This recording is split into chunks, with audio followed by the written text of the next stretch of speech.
Hello friends, welcome back to my channel. मैं हूं आपकी फ्रेंड वर्षा। फ्रेंड्स, आज की इस वीडियो में हम बात करेंगे बीएड एंट्रेंस एग्जाम के कॉमर्स के क्वेश्चंस की। फ्रेंड्स, आज की ये वीडियो बहुत ही इंपॉर्टेंट वीडियो है क्योंकि आप लोगों की अब तक की बहुत सारी क्वेरी ये थी। जो हमने वीडियो इंग्लिश में अपलोड किए थे उसमें था कि इसको हिंदी में प्रोवाइड किया जाए, और जो हमने हिंदी में दी थी उसके लिए ये रिक्वेस्ट आ रही थी कि इंग्लिश में प्रोवाइड की जाए। तो अब तक हमने जितने भी क्वेश्चंस किए हैं हम उसको एक बार से फिर से डिस्कस करेंगे, हिंदी एंड इंग्लिश दोनों में। तो अगर आप लोगों ने ये वीडियो पहले देख लिए तो आप स्किप कर सकते हैं इन क्वेश्चंस को, क्योंकि वो वाले क्वेश्चंस फिर से रिपीट होंगे। इंग्लिश स्टूडेंट्स को इंग्लिश के क्वेश्चंस दोबारा देखने को मिलेंगे, हिंदी स्टूडेंट्स को हिंदी के क्वेश्चंस।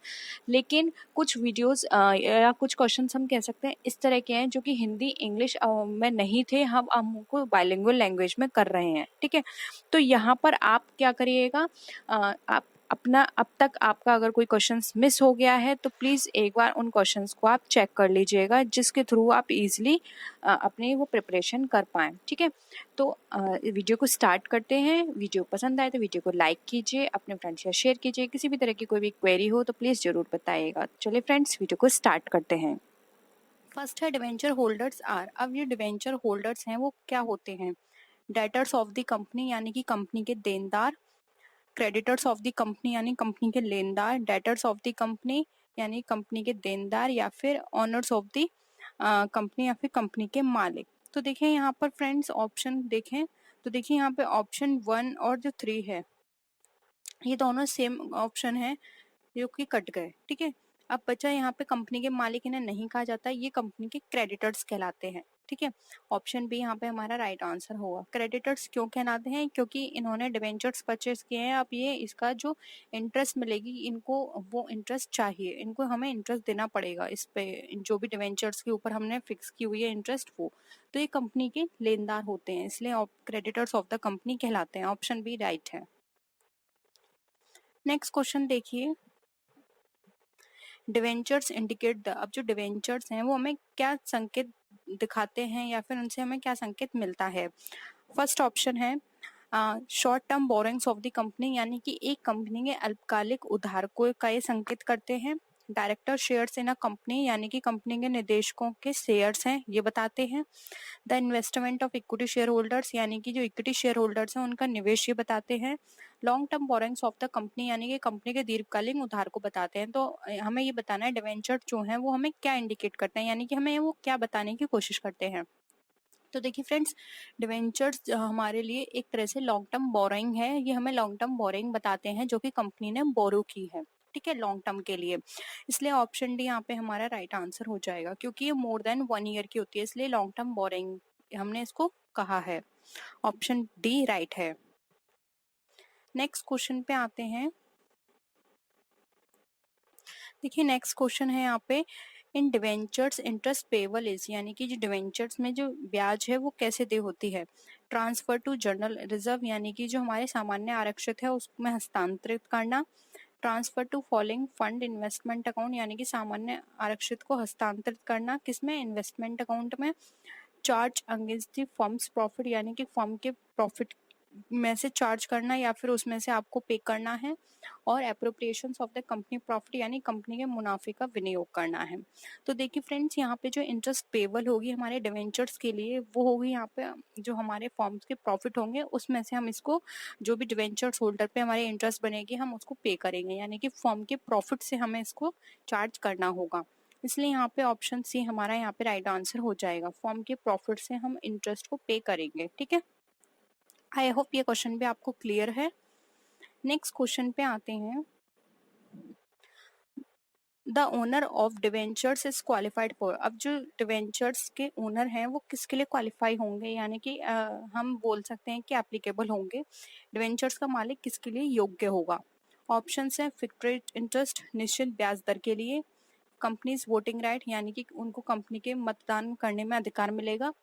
फर्म्स प्रॉफिट शेयर, यानी कि फर्म के मुनाफा जो भी होगा उसमें हिस्सेदारी मिलेगी उन्हें। या फिर फिक्स डिविडेंड, एक निश्चित लाभ मिलेगा। तो फ्रेंड जहां पर हम बात करते हैं डिवेंचर्स की, तो फ्रेंड डिवेंचर्स में हम सिर्फ एक इंटरेस्ट पे करते हैं जो कि फिक्स्ड होती है हमारी। ठीक है, और यहाँ पे डिविडेंड की बात की गई है, ये डिविडेंड दिया जाता है हमारा शेयर में। ठीक है, और डिवेंचर्स की बात करते हैं तो उसके लिए आता है हमारा फिक्स असेट्स, तो ऑप्शन ए राइट है। अब जो फिक्स असेट्स किस में से दिया जाएगा, वो फिर दिया जाता है हमारा ये फर्म के प्रॉफिट में से, ठीक है, शेयर नहीं होगा, फर्म के प्रॉफिट में से दिया जाएगा, ठीक है। तो ये कंफ्यूज मत होइएगा, फर्म्स प्रॉफिट शेयर लिखा है, फर्म्स के प्रॉफिट में कोई शेयर नहीं मिलता है, फर्म के प्रॉफिट में से जो भी फिक्स रेट है वो फिक्स रेट वहां से उनको दी जाती है। जैसे कि फॉर एग्जाम्पल कंपनी में 50,000 का प्रॉफिट हुआ है या 50 लाख का प्रॉफिट हुआ है, अब जो भी फिक्स रेट होगी वो फिक्स रेट का जो अमाउंट है वो उस 50 लाख में से निकाल के दे दिया जाएगा, शेयर नहीं दे रहे, उसमें से निकाल के दे रहे, ठीक है। डिफरेंस आपको समझ में आ गया होगा। ऑप्शन ए यहाँ पे हमारा राइट है। नेक्स्ट क्वेश्चन पे आते हैं। देखिए, कंपनी लिक्विडेशन, ठीक है, एक minute. On company liquidation the principal amount of debenture is return, यानी कि कंपनी के परिसमापन पर जो डिवेंचर्स की मूल राशि है वो वापस आ जाती है। अब वो किस में वापस आती है, मैं इसको बड़ा कर देती हूँ, आपको विजिबल होगा क्लियरली। अब जो कंपनी का लिक्विडेशन होता है तो उसमें जो डिवेंचर्स में जो प्रिंसिपल अमाउंट है वो किस में से दिया जाता है, आफ्टर इक्विटी कैपिटल, यानी इक्विटी कैपिटल के बाद, इक्विटी कैपिटल से पहले, सभी के बाद में दिया जाता है या सबसे पहले दिया जाता है। तो फ्रेंड्स यहाँ पर एक तरह से ये बात की जा रही है कि जब फॉर्म का हम लिक्विडेशन यानी कि फॉर्म अपनी एक तरह से सेल आउट करते हैं तो सबसे पहले पेमेंट किसका होता है।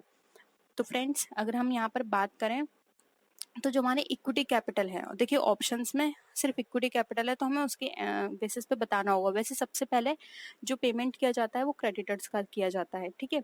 जो कंपनी के उसके बाद कंपनी के लॉस होते हैं, फिर कंपनी के पार्टनर्स होते हैं, उनके बेसिस पे किया जाता है। लेकिन यहाँ पे ऑप्शन बी राइट आंसर होगा, इक्विटी कैपिटल से पहले डिवेंचर्स का पेमेंट जो भी रिटर्न है उसको किया जाएगा, ठीक है, लिक्विडेशन के बेसिस पर। यहाँ पे कंपनी लिक्विडेशन दिया हुआ, ठीक है, तो बिफोर इक्विटी कैपिटल दिया जाएगा। ऑप्शन बी राइट है। नेक्स्ट क्वेश्चन है, विच of the below mention statement is true. अब यहाँ पे देखिए हिंदी में भी निम्न में से कौन सा कथन सत्य है। तो देखिए ऑप्शंस है यहाँ पर, the issue price and redemption value of debentures can not differ, यानी कि जो इश्यू प्राइस और रिडेम्पशन वैल्यू है, हिंदी में भी देख लीजिए, डिवेंचर का निर्गम मूल्य और मोचन मूल्य अलग अलग नहीं हो सकते। सेकंड ऑप्शन देखिए, interest on debentures is charge against profit, यानी कि जो डिवेंचर पर ब्याज है मुनाफे के खिलाफ एक आरोप है, यानी कि हम वहां से उसको पेमेंट करेंगे। थर्ड ऑप्शन है, it is common to prefix debenture with the agreed interest rate, यानी कि ये कॉमन है कि हम उसके जो प्रीफिक्स डिवेंचर्स हैं वहां से उसको इंटरेस्ट रेट के साथ सहमत हुए हैं देने के लिए। फोर्थ है, a debenture is kind of public borrowing, एक डिवेंचर एक तरह का सार्वजनिक उधार है। तो देखिए यहाँ पर अब हम बता देते हैं कि इसमें से कौन सा यहाँ पे हमारा ट्रू नहीं है। तो देखिए यहाँ पर ऑप्शन ए में इश्यू प्राइस और redemption value debenture can not differ. अब ये डिफर हो भी सकते हैं, जरूरी नहीं है कि आपने जिसमें इश्यू किया आप रिडेम्पशन भी उसमें करें, रिडेम्पशन कम पर भी हो सकता है, ज्यादा पर भी हो सकता है, ठीक है, ये टर्म्स एंड उनकी पॉलिसी पे डिपेंड करता है, ठीक है। तो यहाँ पर ये कैन नॉट डिफर, ये डिफर हो सकते हैं, ठीक है, इसलिए ये सही नहीं है, ऑप्शन ए यहाँ पे हमारा राइट आंसर हो जाएगा। नेक्स्ट क्वेश्चन है, अब यहाँ पर देखिए, point out the false statement, हमें यहाँ पे झूठे बयान जो हैं उसको हमें बताना है कि कौन से झूठे बयान है। ऑप्शंस देखिए, a firm can buy its own debenture and share, यानी कि एक फर्म अपने डिवेंचर और शेयर खरीद सकती है, ठीक है। ऑप्शन बी है, a company can issue convertible debenture, एक कंपनी जो है वो परिवर्तनीय डिवेंचर जारी कर सकती है। थर्ड है, a business can issue debenture with voting rights, एक व्यवसाय मतदान अधिकारों के साथ डिवेंचर खरीद जारी कर सकता है यानी इशू कर सकता है। फोर्थ है, an organisation can issue redeemable debentures, एक संगठन रिडीमेबल डिवेंचर जारी कर सकता है। तो देखिए फ्रेंड्स यहाँ पर अगर हम बात करें इसमें कि कौन सा स्टेटमेंट हमारा फॉल्स है, तो आप यहाँ पर आइए, इसमें यहाँ ये बोल रहा है कि जो बिजनेस है ये डिवेंचर्स के साथ वोटिंग राइट दे सकता है। फ्रेंड वोटिंग राइट सिर्फ हमारे इक्विटी शेयर होल्डर्स को दिए जाते हैं, डिवेंचर्स होल्डर्स को नहीं दिए जाते हैं, इसलिए यहाँ पे ऑप्शन सी जो है वो हमारा गलत स्टेटमेंट है। वोटिंग राइट सिर्फ और सिर्फ हमारे प्रेफरेंस शेयर होल्डर्स को दिए जाते हैं, ठीक है, सॉरी इक्विटी शेयर होल्डर्स को दिए जाते हैं, ये हमारे डिवेंचर होल्डर्स को नहीं दिए जाते। ऑप्शन सी यहाँ पे हमारा राइट आंसर है। नेक्स्ट क्वेश्चन पे आते हैं। अब यहाँ पर क्वेश्चन देखिए हमारा, which options are not a feature of bearer debenture. अब इसमें से कौन सा ऑप्शन है, फीचर्स है जो कि हमारा बियर डिवेंचर का नहीं है, कौन सा विकल्प बियर डिवेंचर की विशेषता नहीं है। ये हो गया आपका हिंदी में क्वेश्चन। ऑप्शन है, the interest is paid to the holder respected to of identity, यानी कि ब्याज धारक को पहचान के बावजूद भुगतान किया जाता है, ये इसका क्या विशेषता है। सेकंड है, it is transferred by mayor delivery, यानी कि यह केवल वितरण द्वारा स्थानांतरित किया जा सकता है। नेक्स्ट है, the transfer of bearer debenture requires transfer date, यानी कि जो बियर डिवेंचर के हस्तांतरण के लिए स्थानांतरण विलेख की आवश्यकता होती है। थर्ड ये है ऑप्शन। एंड फोर्थ है हमारा, इट इज नेगोशिएबल टूल, यह एक पराक्रम्य उपकरण है। अब इसमें से बताना है कि कौन सा नहीं है, नॉट यहाँ पे बताया गया है। तो देखिए यहाँ पर ऑप्शन जो हमारा थर्ड है, the transfer of bearer debenture required transfer deed, तो फ्रेंड्स इसके लिए ट्रांसफर डीड की जरूरत नहीं होती है बियर डिवेंचर के लिए, ठीक है। ऑप्शन बी राइट है, क्योंकि देखिए नाम से ही बियर डिवेंचर है, यानी कि जिसके पास होगा उसको ये ट्रांसफर हो जाएगा, वो उसका ओनर है, वो उसका पेमेंट ले लेगा, ठीक है। ट्रांसफर डीड की इसके लिए कोई जरूरत नहीं होती है, इसलिए ऑप्शन सी यहाँ पे हमारा राइट आंसर हो जाएगा। नेक्स्ट क्वेश्चन पे आते हैं। Debenture application account is in the form of, अब डिवेंचर एप्लीकेशन अकाउंट के रूप में है, किस अकाउंट के रूप में है, करंट अकाउंट के रूप में है, नॉमिनल अकाउंट यानी कि नाम मात्र खाते के रूप में है, पर्सनल अकाउंट यानी कि व्यक्तिगत खाता, और रियल अकाउंट यानी कि रियल अकाउंट के रूप में है। तो फ्रेंड्स अगर हम डिवेंचर एप्लीकेशन की बात करें तो डिवेंचर एप्लीकेशन अकाउंट जो होता है वो हमारा एक तरह से पर्सनल अकाउंट के फॉर्म में होता है, इसलिए ऑप्शन सी यहाँ पे हमारा राइट आंसर हो जाएगा, व्यक्तिगत खाता। नेक्स्ट क्वेश्चन पे आते हैं। The form of a discount on issue of debenture is in the nature of, अब जो डिस्काउंट डिवेंचर कोई भी इश्यू किया जा रहा है डिस्काउंट की फॉर्म में, यानी कि हम डिस्काउंट पे डिवेंचर को इश्यू कर रहे हैं, तो वो किस नेचर का होगा। डेफर्ड रेवेन्यू एक्सपेंडिचर यानी कि आस्थगित राजस्व, कैपिटल लॉस यानी कि पूंजीगत हानि, रेवेन्यू लॉस यानी कि राजस्व हानि, नन ऑफ द अबव यानी कि उपरोक्त में से कोई नहीं। तो फ्रेंड जब हम डिवेंचर इशू करते हैं किसी भी तरह के डिस्काउंट पर, तो देखिए यहाँ पर इसका राइट आंसर होगा वो एक तरह का हमारे लिए कैपिटल लॉस होता है, क्योंकि डिवेंचर्स हमारे कैपिटल नेचर का होता है और उस पर लॉस हमारा कैपिटल लॉस है, ठीक है। तो ऑप्शन बी यहाँ पे हमारा क्या हो जाएगा, राइट आंसर हो जाएगा। The credit balance in the bank account is, अब जो क्रेडिट बैलेंस है जो बैंक अकाउंट में, वो हमारा क्या शो करता है। ऑप्शंस हैं, an assets, an liability, an expense और कंटेंजेंट लाइबिलिटी। तो देखिए यहाँ पर अगर हम बात करें क्रेडिट बैलेंस की, जो कि हमारा बैंक अकाउंट के अंदर शो करता है, तो ये शो करता है हमारी लाइबिलिटी को, जबकि अगर हम डेबिट बैलेंस की बात करें तो हमारे असेट्स को शो करता है, इसलिए यहाँ पे ऑप्शन जो है हमारा 2 वो हमारा राइट आंसर होगा। नेक्स्ट है, returns outward book makes record of, यानी कि रिटर्न आउटवर्ड बुक जो होती है वो किसका रिकॉर्ड करती है।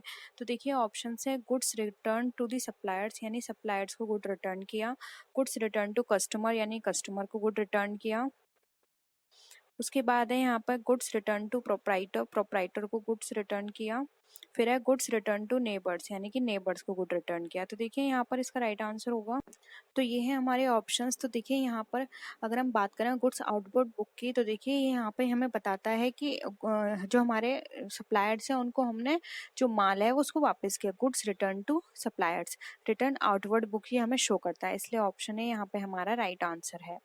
नेक्स्ट क्वेश्चन पे आते हैं। नेक्स्ट क्वेश्चन है हमारा, cash book prepared on impressed system in, अब जो कैश बुक है वो इम्प्रेस सिस्टम में दिखाई जाती है, तो वो किस तरह की होती है, 2 कॉलम कैश बुक की तरह, प्रिटी कैश बुक या फिर purchase book.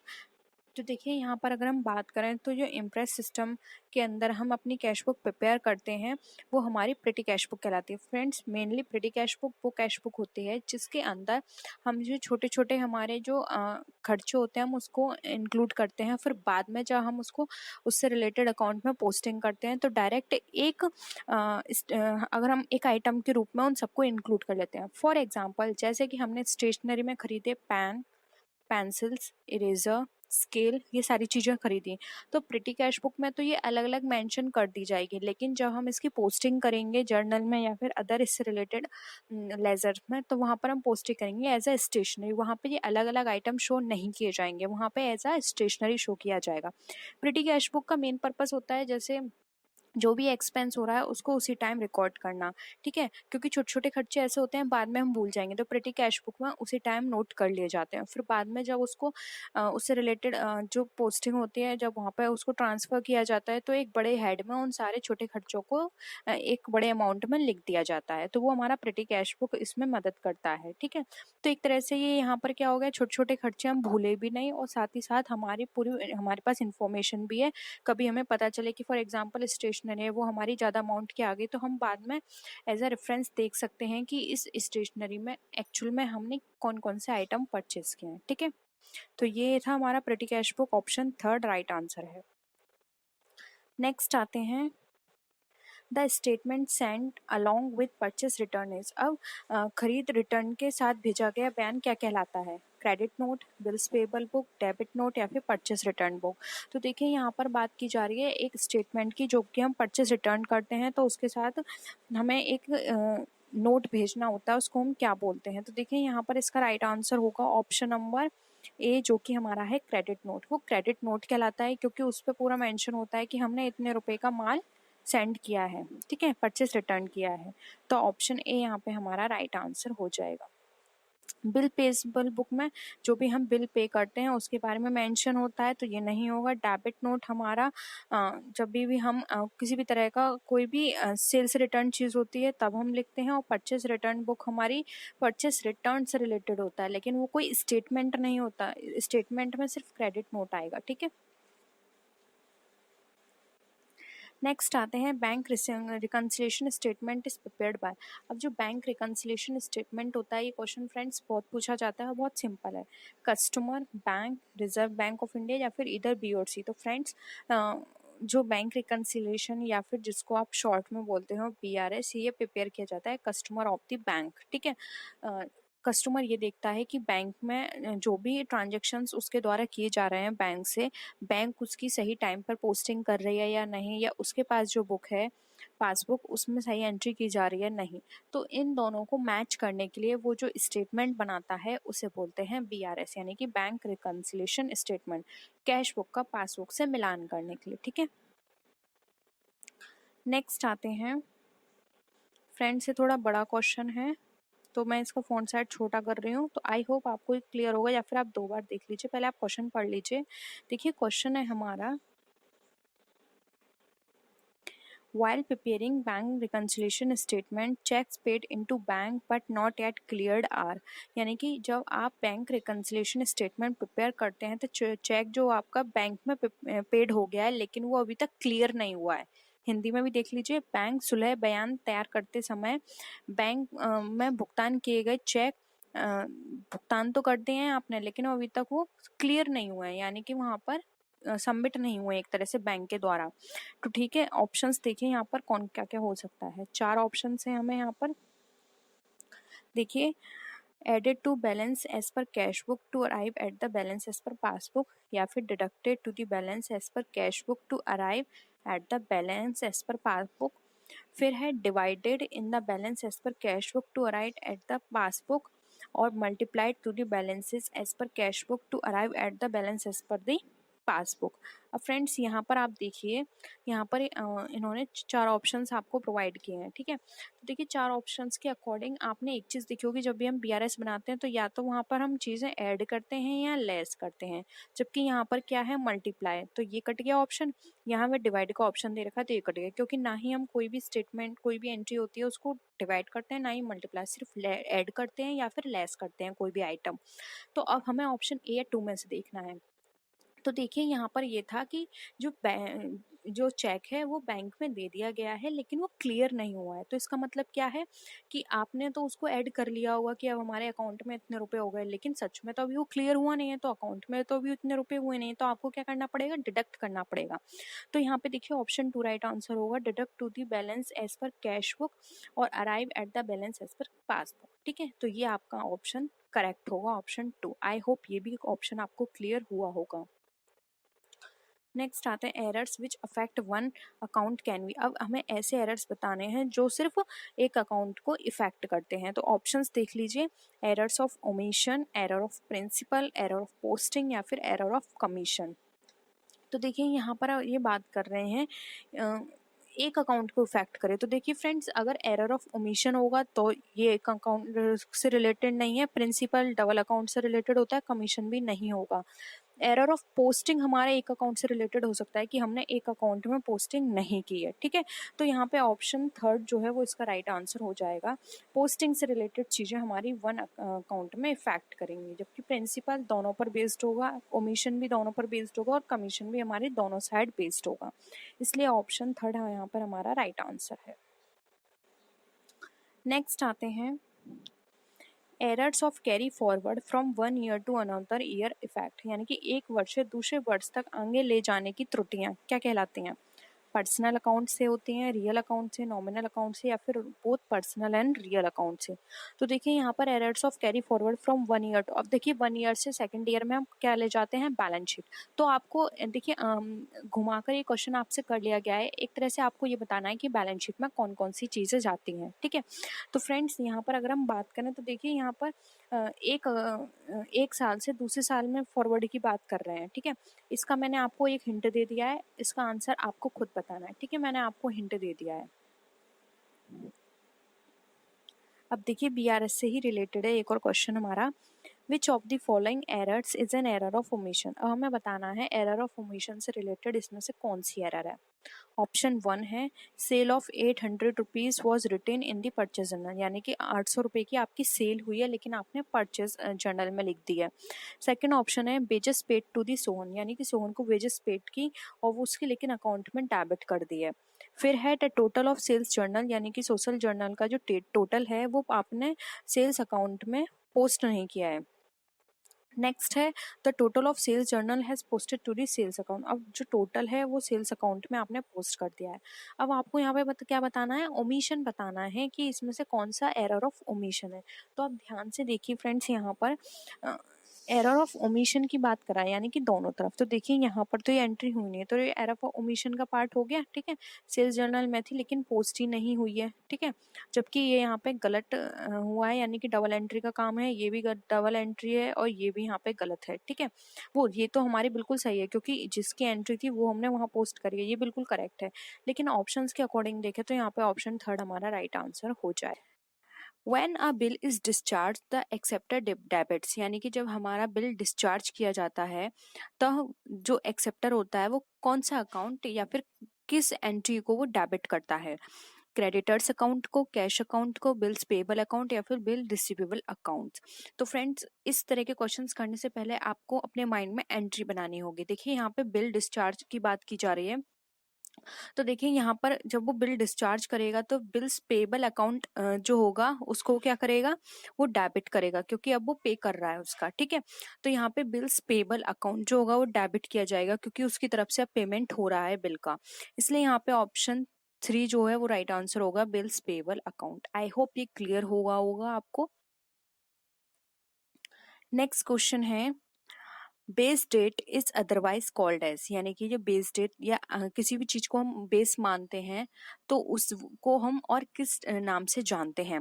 Zero date, leave date, working days या फिर ग्रेस डेज। तो फ्रेंड्स यहाँ पे डेट की बात की जा रही है तो ये डेज तो कट गया, अब हमें इन दोनों में से बताना है क्या राइट आंसर है। तो फ्रेंड्स यहाँ पर मैं आपको एक एग्जांपल लेना चाहूंगी, लेकिन वो एग्जांपल कॉमर्स से रिलेटेड नहीं है, लेकिन आपको ये कॉन्सेप्ट समझने में आसानी होगी।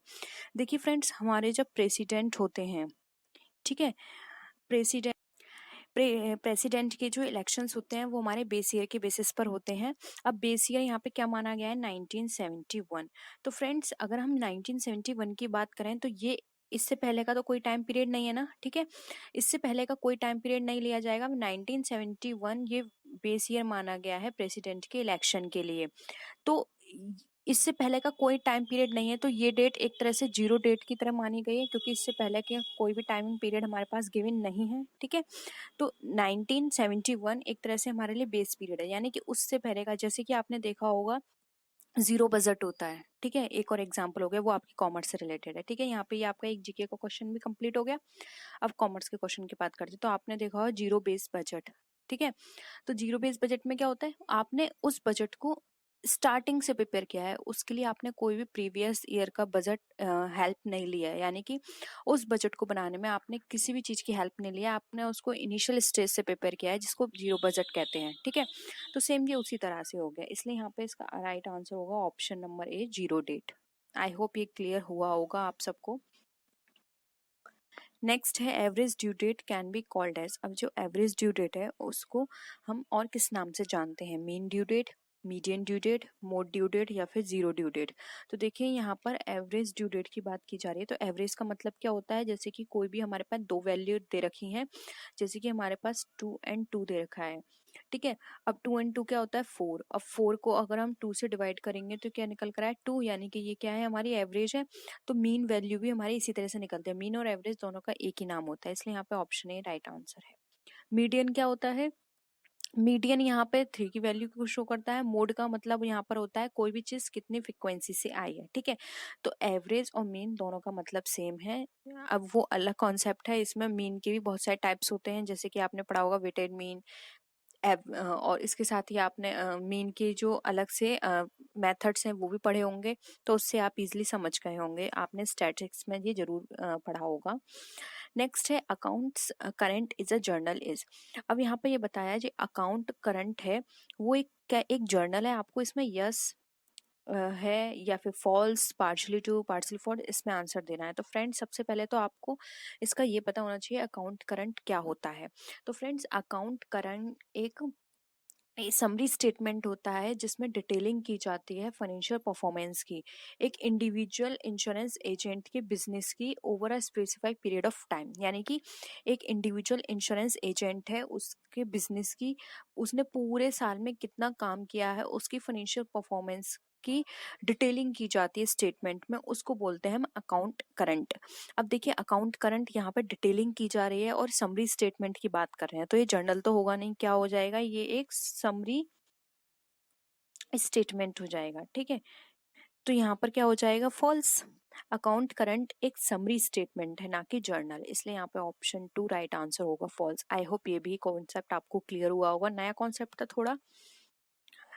नेक्स्ट है which is the accounting concept that requires the practice of crediting closing stock to the trading account. अब यहाँ पर हमें ये बात बताना है कि ऐसा कौन सा अकाउंटिंग कॉन्सेप्ट है जिसमें हमारी क्रेडिटिंग जो क्लोजिंग स्टॉक होती है ट्रेडिंग अकाउंट में उसको क्लोज करने के लिए आवश्यकता पड़ती है। गोइंग कंसर्न के कॉन्सेप्ट से, कॉस्ट के कॉन्सेप्ट से, रियलाइजेशन या फिर मैचिंग, यानी कि ये 4 कॉन्सेप्ट हैं, इसके बेसिस पर हमें कौन सा ऐसा हमें बेसिस लेना पड़ता है जिसमें हमें अपने क्लोजिंग स्टॉक को जमा करने की जरूरत पड़ती है। तो देखिए यहाँ पर इसका राइट आंसर हो जाएगा, वो हो जाएगा हमारा मैचिंग कॉन्सेप्ट। तो देखिए फ्रेंड्स आपने ट्रेडिंग एंड P&L अकाउंट इस तरह से बनाते हैं। अब यहाँ पर आप क्या करते हैं, इस तरह ये हो गया आपका अमाउंट कॉलम। ठीक है, ये अमाउंट कॉलम, ये आपका अमाउंट कॉलम। तो यहाँ पर आप क्या लिखते हैं? परचेज लिखते हैं, टू परचेज, टू वेजेस। यहाँ लिखते हैं by sales, by closing stock. अब यहाँ पर क्लोजिंग स्टॉक को शो करने का मतलब क्या होता है? आपको क्रेडिट करने का कि यहाँ का और यहाँ का दोनों का बैलेंस क्या है? इक्वल निकल कर आए, यानी कि क्या हो गया? मैचिंग करने के लिए। जब यहाँ पर ये दोनों चीज मैचिंग नहीं होंगी तो आपका ये जो अकाउंट है वो प्रिपेयर नहीं होगा। तो इन दोनों के अकाउंट को प्रिपेयर करने के लिए आप क्लोजिंग स्टॉक लिखते हैं। ठीक है, क्योंकि जो भी आपकी सेल्स है, वेजेस है और जो भी आपका परचेज है, इन सब में का जो डिफरेंस है, यानी सेल कितनी हुई, परचेज और एक्सपेंसेस कितने हुए, उन सब के डिफरेंस, यानी कि बाकी जो बचा हुआ है वो आपका क्लोजिंग स्टॉक है। तो मैचिंग कॉन्सेप्ट के बेसिस पर यहाँ पर इसका ट्रीटमेंट किया जाता है। ठीक है, नेक्स्ट आते हैं। अब देखिए यहाँ पर इसी तरह का एक और क्वेश्चन गिवन है। Assets in the balance sheet are shown at cost less depreciation rather than their replacement cost because of accounting convention। यानी कि फ्रेंड्स हिंदी में देख लीजिए, बैलेंस शीट में जो संपत्तियां होती हैं उनका लेखांकन सम्मेलन के कारण उनकी प्रतिस्थापना लागत के बजाय कम मूल्यांकन ह्रास पर दिखाया जाता है। ऐसा क्यों होता है? गोइंग कंसर्न से, मैचिंग से, रियलाइजेशन या फिर मनी मेजरमेंट कॉन्सेप्ट से। तो देखिए यहाँ पर भी इसलिए दिखाया जाता है, अगर हम बात करें तो राइट आंसर हो जाए ऑप्शन है गोइंग कंसर्न। अब देखिए फ्रेंड्स यहाँ पर मूल्यह्रास हम कम क्यों दिखाते हैं? क्योंकि फ्रेंड्स अब जो भी हमारे पास असेट्स है उसकी वैल्यू जो है वो धीरे धीरे कम होगी। अब ऐसा तो नहीं ना हमने कोई प्लांट लगाया या फिर कोई मशीन ली, वो 2 साल में ही खत्म हो जाएगी, 10 या 20 साल तो उसकी लाइफ रहेगी। अब उसमें हम उसको ना उतने साल तक राइट ऑफ करेंगे धीरे धीरे करके, थोड़ा थोड़ा अमाउंट करके। तो यानी कि एक तरह से गोइंग कंसर्न कॉन्सेप्ट के बेसिस पर है, हमें नहीं पता हमारा बिजनेस कल बंद होगा या कितने साल तक चलेगा, गोइंग कंसर्न की तरह है। तो उसी तरह से हमारी असेट्स भी हम यही मान के चलते हैं, हम ये नहीं सोचते कि हमारी जो असेट्स है वो 2 साल में ही खत्म हो जाएगी या फिर 5 साल तक रहेगी। हम उसको गोइंग कंसर्न की तरह करते हैं और थोड़ा थोड़ा उसका डेप्रिसिएशन चार्ज करते रहते हैं, जिससे कि अब हमें एग्जैक्ट टाइम वैल्यू नहीं पता उसकी कि वो कितने टाइम पीरियड बाद खत्म हो जाएगी, क्योंकि हमें नहीं पता आगे की जो नया टेक्नोलॉजी आ रही है वो कैसी होगी, उसमें हमारी जो मशीनरी वर्क करेगी या नहीं। लेकिन हम थोड़ा थोड़ा अमाउंट लेकर एक तरह से प्रोविजन बना के चलते हैं और एक आइडिया में लग जाता है कि इतने टाइम पीरियड तक हमें फंड कलेक्ट करके रखना है नई मशीनरी के लिए, ठीक है। तो इसलिए ये हमारा कॉन्सेप्ट बेसिस होता है गोइंग कंसर्न, ये भी हमारे गोइंग कंसर्न के बेसिस पर चलती है, ठीक है। नेक्स्ट आते हैं, according to money measurement concept which one of the following will be recorded in the books of account. यानी कि मनी मेजर कॉन्सेप्ट के अंदर हम अगर इसमें बात करें तो कौन से खातों की पुस्तकों में लिखते हैं या फिर एंट्री करते हैं। एक्सीलेंट मोरल ऑफ वर्कर्स की, quality control in business, managing ability of the manager या फिर कॉस्ट ऑफ मशीनरी। तो देखिए अब यहाँ पे मनी मेजरमेंट कॉन्सेप्ट की बात की गई है और हम लिखते हैं कि किस बुक्स अकाउंट में हम इन सबको प्रिपेयर कर रहे हैं। तो मनी मेजरमेंट कॉन्सेप्ट की बात करें तो यहाँ पर इसका राइट आंसर हो जाएगा कॉस्ट ऑफ मशीनरी, मशीनरी की लागत को। क्योंकि देखिए मनी मेजरमेंट कॉन्सेप्ट हमारा इससे रिलेटेड नहीं है, नियंत्रण से रिलेटेड नहीं है और ना ही प्रबंधन से। मनी मेजरमेंट कॉन्सेप्ट बताता है जो चीज हमारी मनी में डिनोट की जा सके। देखिए यहाँ पर मॉरल को मनी में हम नहीं कर सकते, क्वालिटी को हम मनी में कन्वर्ट नहीं कर सकते और यहाँ पर मैनेजर की जो मैनेजिंग एबिलिटी ये भी मनी में रिप्रेजेंट नहीं की जा सकती। जबकि जो मशीनरी की कॉस्ट है वो मनी में रिप्रेजेंट होती है कि इसकी इतना अमाउंट है इस मनी मशीनरी का, ठीक है। तो यहाँ पर मनी मेजरमेंट कॉन्सेप्ट हमारा कॉस्ट ऑफ मशीनरी पे एप्लीकेबल होता है। आई होप ये भी कॉन्सेप्ट आपको क्लियर होगा फ्रेंड्स। इसमें आपको कन्वेंशंस जरूर पढ़ने हैं क्योंकि अकाउंटिंग कन्वेंशंस और अकाउंटिंग प्रिंसिपल्स से एग्जाम में बहुत पूछा जाता है और आपने देखा अभी हमने यहाँ पे कितने सारे क्वेश्चंस करे प्रिंसिपल्स के ऊपर। अब आते हैं नेक्स्ट क्वेश्चन पे, contingent liability appears as a foot note in the balance sheet. अब यानी कि जो कंटिजेंट लायबिलिटी है हम बैलेंस शीट में फुट नोट में दिखाते हैं। This is in accordance with the accounting principle. अब ये अकाउंटिंग प्रिंसिपल किस अकाउंटिंग प्रिंसिपल के बेसिस पर किया जाता है। तो फ्रेंड्स कंटिजेंट लायबिलिटी का मतलब यहाँ पर ये होता है जो कि फ्यूचर में हो सकती है, ठीक है, आकस्मिक है, कभी भी हो सकती है, हम श्योर नहीं है। तो यहाँ पर इसका मतलब ये क्या है कि जो भी हमारे इन्वेस्टर्स हैं जो हमारे कंपनी में इन्वेस्ट करेंगे या फिर कोई भी अदर पार्टी हो सकती है, गवर्नमेंट हो सकती है, ठीक है, स्टेक होल्डर्स आप मान के चलिए, ठीक है। तो उनको अपनी कंपनी की ट्रू पिक्चर शो करना कंटिजेंट लायबिलिटी एक पार्ट होता है। यानी कि अगर आप कंटिजेंट लायबिलिटी आपकी कंपनी में है, ठीक है, और आप उसको डिस्क्लोज कर रहे हो as a foot note balance sheet के अंदर, तो वहां पर क्या होगा, उन लोगों को आपकी सही इंफॉर्मेशन मिल गई, उसी के बेसिस पर वो डिसीजन लेंगे कि वो आपकी कंपनी में इन्वेस्ट करना चाहते हैं या नहीं। तो ये एक डिस्क्लोजर का पार्ट होता है कि आपके कंपनी में कोई भी ऐसी चीज हो रही है तो आप उसको डिस्क्लोज करें पब्लिक के सामने। इसीलिए कंटीजेंट लायबिलिटी को फुट नोट के रूप में बैलेंस शीट में दिखाया जाता है, ठीक है। तो यहाँ पर ऑप्शन 2 राइट आंसर होगा, डिस्क्लोजर। अब कंसिस्टेंसी, कंसिस्टेंसी यहाँ पर आप समझ लीजिए, कंसिस्टेंसी का मतलब होता है कि आप कोई भी कॉन्सेप्ट अपना रहे हैं कंपनी के अंदर वो आपका कंसिस्टेंस बेसिस पे होना चाहिए। जैसे कि फॉर एग्जांपल आप डुअल एंट्री कॉन्सेप्ट आपने फॉलो किया है कंपनी में, ठीक है, अकाउंटिंग के लिए, तो आपको डुअल एंट्री कॉन्सेप्ट ही फॉलो करना है फॉलोइंग ईयर में। ऐसा नहीं है कि आपने उस नेक्स्ट ईयर फिर दूसरा चेंज कर लिया। कंसिस्टेंसी होनी चाहिए इसको अडॉप्ट करने में। मटेरियलिटी, मटेरियलिटी का मतलब यहाँ पर ये है जो भी आप चीजें करेंगे वो मटेरियल बेसिस पर रिकॉर्ड होनी चाहिए, ठीक है। मटेरियलिटी का मतलब एक तरह से ये भी होता है कि जो भी कॉन्सेप्ट्स आप परमिट कर रहे हैं वो इग्नोर नहीं होने चाहिए। अगर कोई भी ऐसे ट्रांजेक्शन्स है जो कंपनी में इफेक्ट कर रहा है वो आप इग्नोर नहीं करेंगे, उसको मेंशन करेंगे। अब यहाँ पर डिस्क्लोजर प्रिंसिपल इससे एक्सेप्शन है, बाकी जो भी अगर ऐसी चीजें हैं जो कि इररिलेवेंट है वो आप डिस्क्लोज नहीं करेंगे। मटेरियलिटी के बेसिस का मतलब यही होता है, इररिलेवेंट नहीं है तो आप डिस्क्लोज नहीं करेंगे, और रिलेवेंट है तो आप डिस्क्लोज करेंगे अंदर डिस्क्लोजर में, ठीक है। नेक्स्ट आता है हमारा कंजर्वेटिज्म। कंजर्वेटिज्म के अंदर यहाँ पर ये बताया जाता है कि जितने भी हमारे एंटिसिपेटेड लॉसेस होंगे वो सारे हमारे अकाउंट्स की बुक में प्रिपेयर किए जाएंगे, रिकॉर्ड किए जाएंगे। लेकिन ऐसा कोई भी एंटिसिपेटेड प्रॉफिट है या फिर अनरियलाइज्ड गेन है तो उसको इग्नोर किया जाएगा, यानी कि आप प्रॉफिट और गेन को इग्नोर करेंगे, जबकि जो भी हमारे लॉसेस होंगे उनको हम शो करेंगे, ठीक है। तो ये होता है हमारा कन्वेंशन ऑफ कंजर्वेटिज्म, ठीक है। नेक्स्ट क्वेश्चन पे आते हैं। देखिए अभी हमने डिस्कस किया था, फिर ये इस क्वेश्चन में आ गया।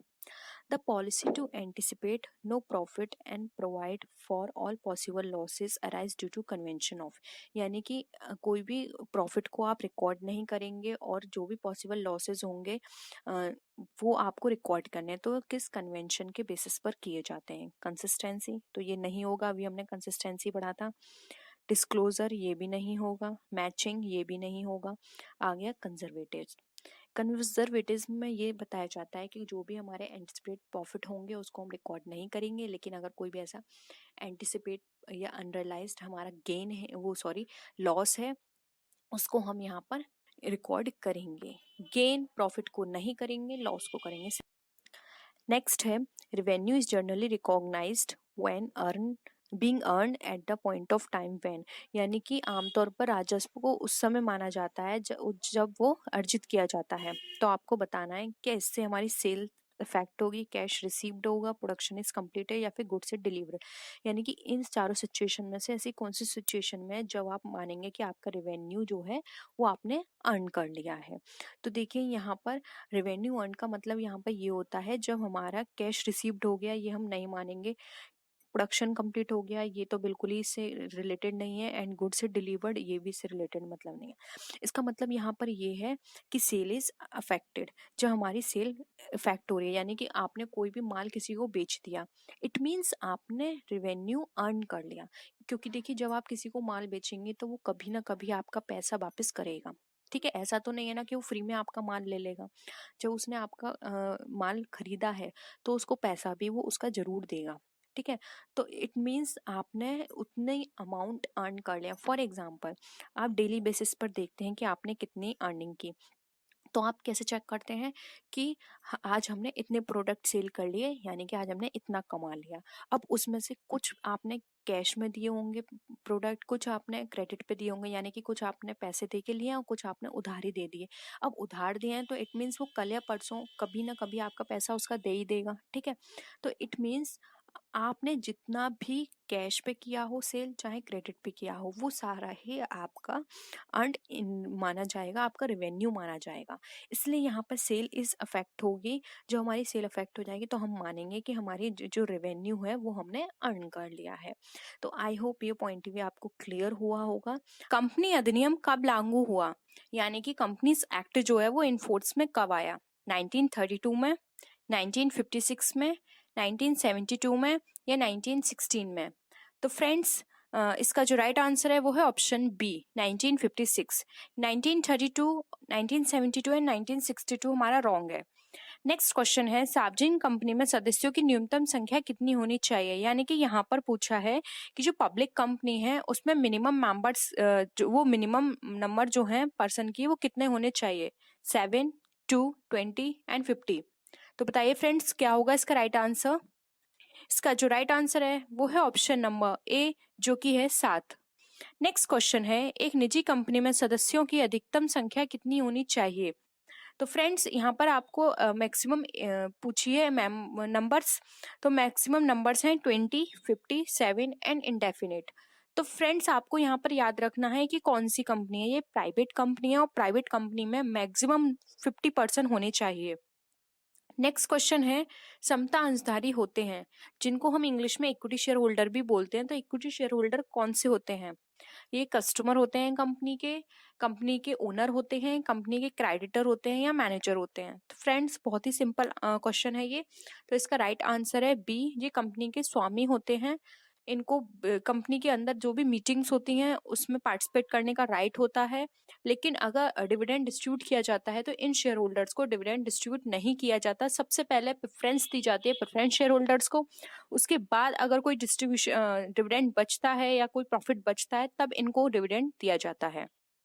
नेक्स्ट क्वेश्चन है, अंश आवंटन खाता है यानी शेयर अलॉटमेंट अकाउंट किस तरह का खाता है? फ्रेंड्स, आपने 3 तरह के अकाउंट पढ़े होंगे 12th में, जो थे पर्सनल अकाउंट यानी व्यक्तिगत खाता, एक्चुअल अकाउंट यानी वास्तविक जिसको हम रियल अकाउंट भी बोलते हैं, एंड थर्ड था हमारा नाम मात्र का खाता।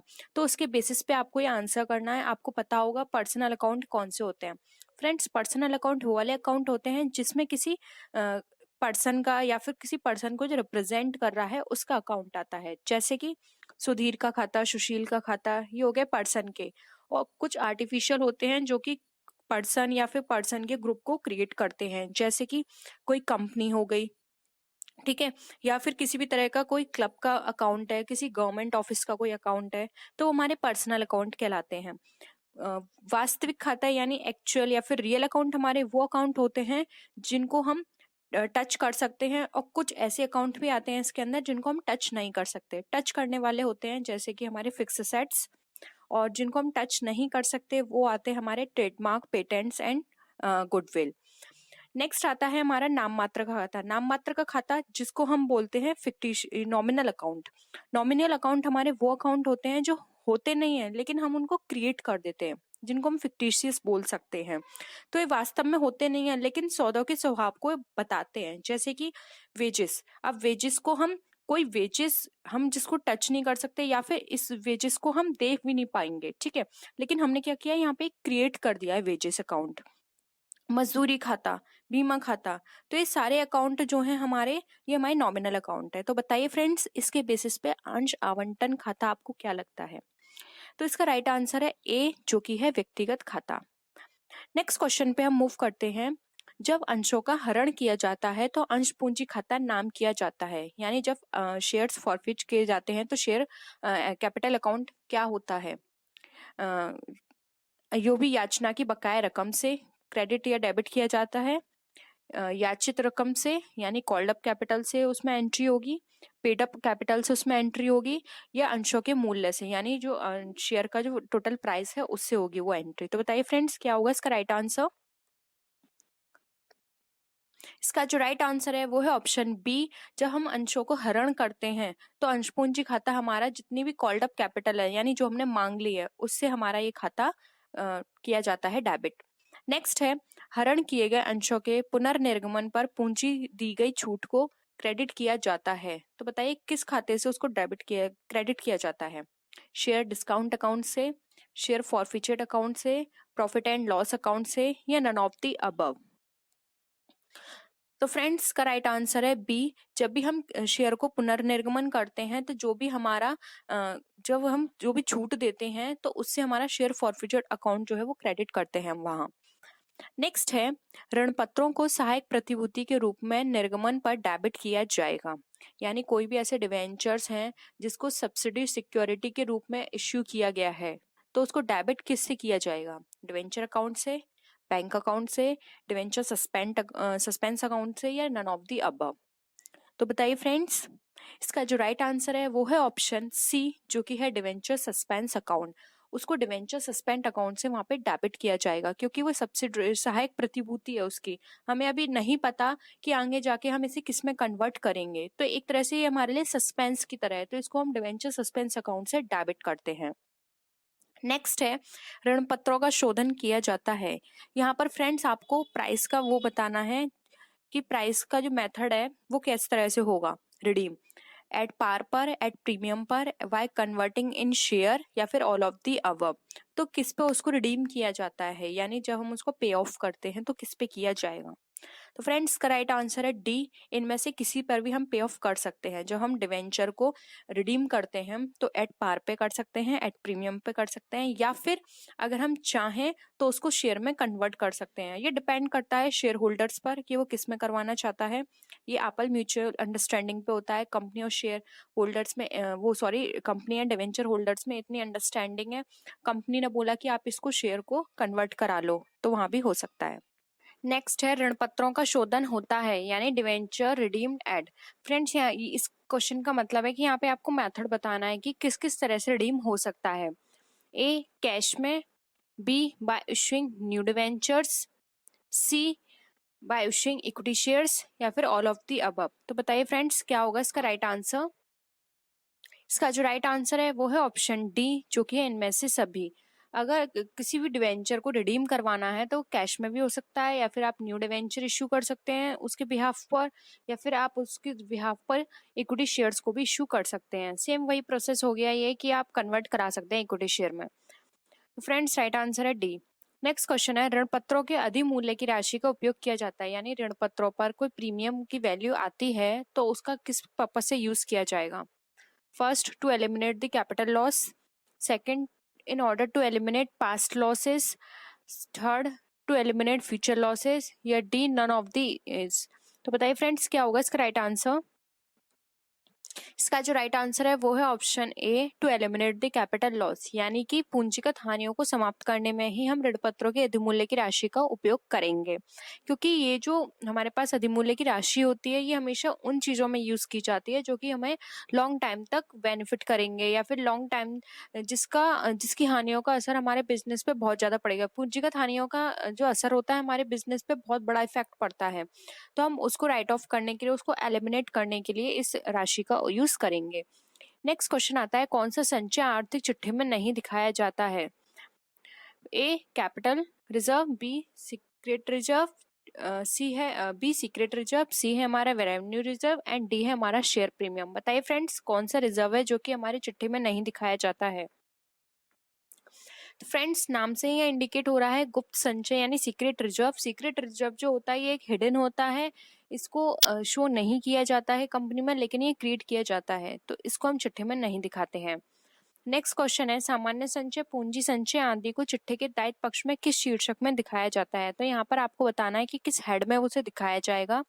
ऑप्शंस हैं share capital, reserves and provisions, current liabilities and secured loan. तो बताइए friends journal reserve and capital reserve जो है वो हम कहाँ पे शो करते हैं। बहुत ही सिंपल क्वेश्चन है फ्रेंड्स, रिजर्व आ रहा है इंडिकेशन, यानी कि हम इसको रिजर्व एंड प्रोविजंस हेड में इंडिकेट करते हैं, उसको शो करते हैं। हम नेक्स्ट क्वेश्चन पे मूव करते हैं। नेक्स्ट क्वेश्चन है हमारा तलपट में दिखाए गए प्रारंभिक व्यय को अंतिम खाते बनाते समय दिखाया जाता है, यानी प्रारंभिक व्यय को अगर तलपट में वो शो किए गए हैं तो अंतिम खाते में वो हम कहाँ दिखाएंगे। ए ट्रेडिंग अकाउंट में, B profit and loss account में, C liability side of the balance sheet, and D asset side of the balance sheet. तो बताइए फ्रेंड्स क्या होगा इसका राइट आंसर। इसका राइट आंसर है डी चिट्ठी के दायित्व संपत्ति पक्ष में। फ्रेंड्स जो प्रिलिमिनरी एक्सपेंसेस होते हैं ये हमें लॉन्ग टाइम तक हमें क्या करेंगे, बेनिफिट देंगे, ये हम एक असेट्स की तरह यूज करते हैं, तो इसको हम बैलेंस शीट में दिखाते हैं असेट साइड में। नेक्स्ट है अवास्तविक संपत्तियों में सम्मिलित किया जाता है। फ्रेंड्स जो 14 जो क्वेश्चन था उसका मेन रीजन असेट साइड में दिखाने का यह भी है कि जो प्रिलिमिनरी एक्सपेंसेस होते हैं हम एक बार में उसको पीएनएल में नहीं डाल सकते, क्योंकि वो एक बहुत लार्ज अमाउंट में होते हैं। अगर हमने एक बार में पीएनएल में डाल दिया तो वहां पर जो हमारा बैलेंस शीट का जो प्रॉफिट आ रहा होगा, या फिर जो हमारे पूरी फाइनेंशियल ईयर की जो पोजीशन है वो बहुत गड़बड़ा जाएगी, तो हम एक बार में उसको नहीं डाल सकते, हम धीरे धीरे उसको राइट ऑफ करते हैं। तो इसको हम एक तरह से एसेट साइड में सिक्योर करके रखते हैं, और धीरे धीरे हर साल हम थोड़ा थोड़ा अमाउंट उसमें से निकाल के पीएनएल में ट्रांसफर करते रहते हैं, इसलिए इसको हम एसेट साइड में शो करते हैं। नेक्स्ट क्वेश्चन है अवास्तविक संपत्ति में सम्मिलित किया जाता है, यानी नॉमिनल असेट्स इंक्लूड की जाती हैं। ए प्रिलिमिनरी एक्सपेंसेस में, अंडरराइटिंग कमीशन में, सी डेवलपमेंट एक्सपेंसेस में, या डी उपरोक्त सभी। तो बताइए फ्रेंड्स क्या होगा इसका राइट आंसर। ये आज का हमारा लास्ट क्वेश्चन है। तो फ्रेंड्स का राइट आंसर है डी उपरोक्त सभी। फ्रेंड्स ये सारे हाइड आप जानते होंगे। प्रिलिमिनरी एक्सपेंसेस अभी मैंने आपको बताया कि ये एक लार्ज अमाउंट में होते हैं, जैसे कि प्रोस्पेक्टस इश्यू करवाना, किसी बड़े एडवर्टाइजमेंट को करवाना, या फिर जब हम बिजनेस स्टैब्लिश करते हैं तो बिजनेस स्टैब्लिश करते टाइम जब हम बहुत लार्ज एक्सपेंस करते हैं, जैसे कि हमने बिल्डिंग ली है, स्टैब्लिश करवाई है उसे, या फिर हमने किसी भी तरह का कोई बहुत बड़ा एडवर्टाइजमेंट करवाया है अपनी कंपनी का, तो ये प्रिलिमिनरी एक्सपेंसेस सारे वहां पे इंक्लूड किए जाते हैं। अंडरराइटिंग कमीशन वो कमीशन होते हैं जो अंडर राइटर्स को दिए जाते हैं, अंडर राइटर्स वो पर्सन होते हैं, ये एक इंडिविजुअल, एक कंपनी, एक बैंक, कोई भी हो सकता है, एक ग्रुप ऑफ पर्सन भी हो सकता है। अंडर राइटर ये एक तरह से ये प्रॉमिस करता है कंपनी को, या फिर ये इस तरह की रिस्पॉन्सिबिलिटी लेता है कि अगर वो कंपनी अपने इश्यू करती है शेयर को और वो 90% अगर पब्लिक उनको नहीं परचेस करती है, तो जितने भी जो रिमेनिंग शेयर्स होंगे वो अंडर राइटर्स उसको परचेस कर लेंगे। तो एक रेस्पॉन्सिबिलिटी लेता है अपने ऊपर कि अगर आपके पूरे मार्केट में वो सेल नहीं हुए तो उनको हम परचेस कर लेंगे। तो इस बिहाफ पर जब उनको इस तरह का एक कमीशन दिया जाता है कंपनी की तरफ से अंडरराइटर्स को, उसको बोलते हैं हम अंडरराइटिंग कमीशन। नेक्स्ट है डेवलपमेंट एक्सपेंस। अगर हमने अपने बिजनेस में किसी भी तरह का कोई डेवलपमेंट करवाया है, किसी प्रोडक्शन से रिलेटेड या फिर वो XYZ कुछ भी हो सकता है, अगर वो डेवलपमेंट से रिलेटेड है तो वो एक्सपेंसेस हमारे डेवलपमेंट एक्सपेंसेस कहलाते हैं। तो ये सारे नॉमिनल असेट्स में इंक्लूड होते हैं। ठीक है। एकांकी व्यापारी का व्यापार प्रारंभ और समापन किसके द्वारा होता है? इंग्लिश में क्वेश्चन है, the commencement and termination of a merchant trade is, यानी कि कभी सोल ट्रेड, मर्चेंट ट्रेड का कमेंसमेंट होता है यानी उसको प्रारंभ करते हैं, और जब उसको हम टर्मिनेट करते हैं तो वो किसके द्वारा होगा? व्यापारी द्वारा यानी कि ट्रेडर द्वारा, बाय नो रेजोल्यूशन यानी बिना अधिनियम द्वारा, बाय गवर्नमेंट यानी सरकार द्वारा, या बाय लॉ। तो बताइए फ्रेंड्स क्या होगा इसका राइट आंसर? इसका जो राइट आंसर है वो है ऑप्शन ए, व्यापारी द्वारा। एकांकी व्यापारी जब भी अपने व्यापार को स्टैब्लिश करेगा या फिर उस अपने बिजनेस को बंद करेगा, जिसको हम बोलते हैं बाइंड अप या फिर टर्मिनेट करेगा, तो फ्रेंड्स ये उसकी खुद की मर्जी होगी, उसे किसी से भी परमिशन लेने की जरूरत नहीं होगी, चाहे गवर्नमेंट हो चाहे कोई लॉ हो, क्योंकि वो उसका खुद का बिजनेस है, कोई पर्सन उसके अंदर इन्वॉल्व नहीं है, उसके सारे रिस्क, उसके सारे प्रॉफिट उसके ही हैं, तो सारे डिसीजंस भी वो खुद लेगा। उसका जब मन करेगा, जहां मन करेगा वो वहां पर उसको स्टैब्लिश कर सकता है, और उसको अगर मन करेगा कि वो इसको क्लोज कर दे, अपने बिजनेस को वो आगे कंटिन्यू नहीं कर पाएगा, तो कभी भी उसको क्लोज कर सकता है। नेक्स्ट क्वेश्चन है, एकांकी व्यापारी समस्त संपत्तियों को स्वामी होता है और सारा जोखिम उठाता है, यह कथन किसका है? यानी कि single trader is the owner of all assets and tackle all risk, this statement is given by. Options हैं LH हेने, चार्ल्स एस टिपेट्स, सी ऑप्शन है CW गेस्टनबर्ग, डी ऑप्शन है नन ऑफ द अबव। तो बताइए फ्रेंड्स ये किसने कहा था? तो ये जो स्टेटमेंट दिया गया था, ये दिया गया था CW गेस्टनबर्ग के द्वारा। फ्रेंड्स इस तरह के स्टेटमेंट्स के भी क्वेश्चंस आपके में पूछे जा सकते हैं, तो कुछ इंपॉर्टेंट स्टेटमेंट्स हैं तो आपको उसका रिवीजन जरूर करना है। नेक्स्ट क्वेश्चन है, एकांकी व्यापार का पंजीयन होता है। पंजीयन का मतलब फ्रेंड्स यहाँ रजिस्ट्रेशन से है, तो एकांकी व्यापार यानी सोल ट्रेड का रजिस्ट्रेशन किस तरह से होगा? अनिवार्य यानी जिसको मैंडेटरी बोलते हैं, सरकार द्वारा यानी गवर्नमेंट द्वारा, आवश्यक नेसेसरी, आवश्यक नहीं यानी नॉट नेसेसरी। तो बताइए फ्रेंड्स क्या होगा? फ्रेंड्स का राइट आंसर है डी, सरकार जो सोल ट्रेड जो होते हैं उनका रजिस्ट्रेशन कराना आवश्यक नहीं होता है, क्योंकि वो खुद उसकी सारे चीज़ों को वेयर करेगा, चाहे प्रॉफिट हो चाहे लॉस हो, वो उसको खुद वेयर करने हैं, तो उसको पंजीयन कराने की जरूरत नहीं होती है। वो उसका खुद का बिजनेस है, कोई पर्सन उसके अंदर इन्वॉल्व नहीं है, इसलिए उसे किसी तरह की लीगल फॉर्मेलिटीज की भी जरूरत नहीं होती है। नेक्स्ट है, साझेदारी फर्म को चला सकता है, यानी कि पार्टनरशिप फर्म रन बाय ए सभी साझेदार यानी ऑल पार्टनर्स, वन और ऑल पार्टनर्स, सी ऑप्शन है एनी वन, डी ऑप्शन है नन ऑफ दीज। तो बताइए फ्रेंड्स क्या होगा इसका राइट आंसर? इसका जो राइट आंसर है फ्रेंड्स वो है ऑप्शन बी, साझेदारी फर्म को कोई एक पार्टनर चला सकता है या सभी पार्टनर चला सकते हैं। ये उनकी म्यूचुअल अंडरस्टैंडिंग पर डिपेंड करता है कि उन लोगों ने अपने बीच में किस तरह का कॉन्ट्रैक्ट बनाया है, किस तरह की कंडीशंस लगाई हैं। तो कोई एक पर्सन या तो उस बिजनेस को चला सकता है, या फिर जितने भी पार्टनर्स हैं वो सारे उस बिजनेस को चला सकते हैं। अब हम नेक्स्ट क्वेश्चन पे मूव करते हैं। नेक्स्ट क्वेश्चन है हमारा, साझेदारी फर्म का पंजीयन कराना होता है, यानी कि पार्टनरशिप फर्म को रजिस्टर कराना क्या है? आवश्यक, मैंडेटरी, स्टैट्यूटरी या फिर इलीगल? फ्रेंड्स यहाँ पे आप कंफ्यूज मत होइएगा, नेसेसरी और मैंडेटरी में बहुत डिफरेंस है। नेसेसरी का मतलब होता है कि आवश्यक है, यानी कि आपको जो भी बेनिफिट मिलेंगे तो इस पर्पज से आपको आवश्यक होता है कि आप करा लो।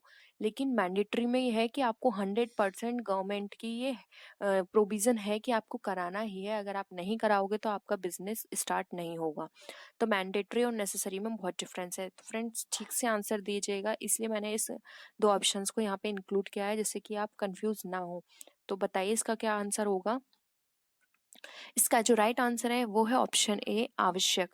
फ्रेंड्स, इसका पंजीयन कराना आवश्यक होता है लेकिन मैंडेटरी नहीं होता है। डिपेंड करता है कि वो कराता है या नहीं। अगर वो कराएगा तो कुछ बेनिफिट्स मिलते हैं गवर्नमेंट की तरफ से, लॉ की तरफ से, तो वो उसको लेने के लिए लायबल होगा। अगर वो उसको नहीं मिलेंगे, अगर वो नहीं कराता है तो वो किसी बेनिफिट के लिए क्लेम नहीं कर सकता है। नेक्स्ट क्वेश्चन है, साझेदारी द्वारा अपने हित का हस्तांतरण किया जा सकता है, यानी कि a partner transfer their rights. एक पार्टनर अपने राइट्स को ट्रांसफर कर सकता है अपनी मर्जी से, सभी साझेदारों की स्वीकृति से, बहुमत से या सरकार की आज्ञा से। तो बताइए फ्रेंड्स, क्या होगा इसका राइट आंसर? इसका जो राइट आंसर है वो है ऑप्शन बी, सभी साझेदारों की स्वीकृति से। वो अभी अपनी मर्जी से कभी नहीं करा सकता, ना ही बहुमत से करा सकता कि ये सोचें कि मेजोरिटी मिल गई है और वो ट्रांसफर कर देगा, नहीं। अगर बिजनेस के अंदर, पार्टनरशिप बिजनेस के अंदर कोई एक पर्सन भी नहीं एग्री होता तो वहां पे वो अपने ट्रांसफर नहीं कर सकता।